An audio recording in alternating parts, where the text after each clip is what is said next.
Tricycle ang aking hanap buhay. Oy, sino tayo dyan? Yes ba? Si Bumblebee ka today. Kasi tignan mo yung eyeglass mo, oh, parang mata ng bubuyog at naka-yellow ka pa. We, hindi nga. Oo nga, sige na nga, si Bumblebee na nga.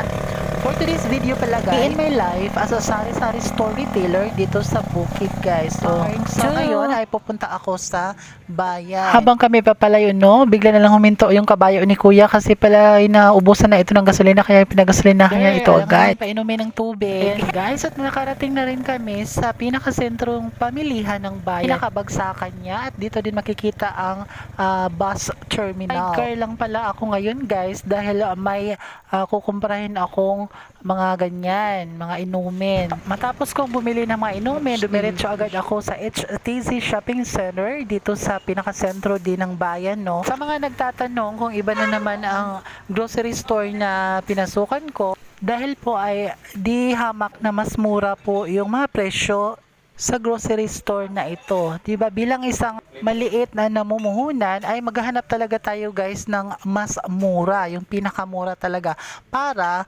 makaginansya naman tayo or makaprofitize ng malaki-laki din. Dahil din sa nagmahala na ang mga presyo ng mga bilihin ngayon, so maging wais tayo din guys bilang maliit na sari-sari store retailer na pipiliin talaga natin yung mas pinakamura na mga halaga ng items. Hindi rin mawawala sa atin yung master list natin noon, yung malistahan ng mga pamimilihin natin para makakonsume tayo ng mas maliit na oras lang sa pamimili. Asa napansin ko guys, no, habang papataas yung panahon natin, no, 2024 na ngayon ay papataas din yung mga presyo ng mga bilihin. Halimbawa na lang yung presyo ng bigas na ngayon, no, hindi talaga may kakaila na grabe kataas ng presyo ng bigas ngayon, halos hindi na tayo makabili. Yung 100 natin dati mga 4 na kilo lang yan, pero ngayon ang 100 mo kulang pa yan sa 2 kilo guys. Grabe saklap sa reality talaga guys, no, ang pagtuloy na pagtaas ng inflation rate ekonomiya ng ating bansa ngayon. Ito tayong mag-conserve, mag-save at mag-recycle ng ating mga energy resources, lalo na sa ating mga basic needs guys.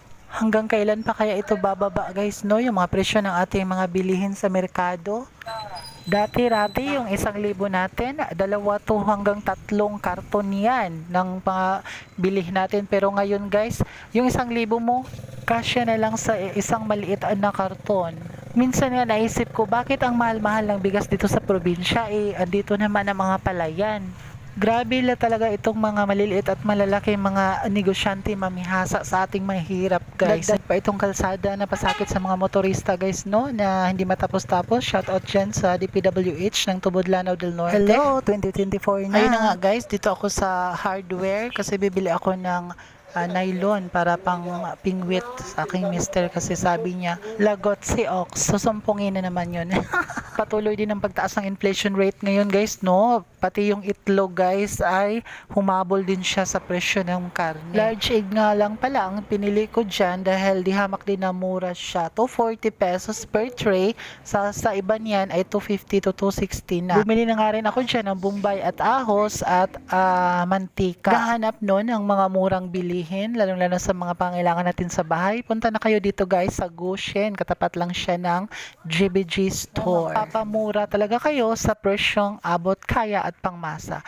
Ayan guys, dumiretso na agad ako sa pamilihan ng sigarilyo, no, kasi part yan ng ating paninda. At bumili na din ako ng kaunting karne kasi naisip ko na wala pala bang ulam sa bahay.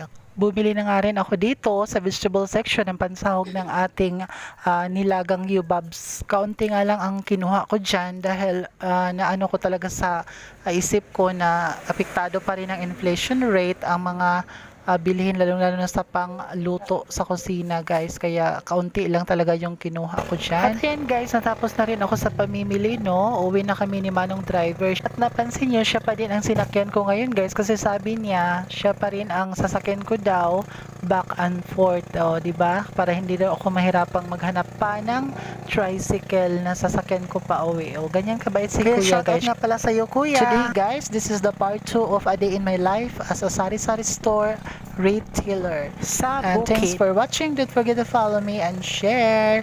Bye bye, have a nice day. That's it. This is Miss Chai Chai.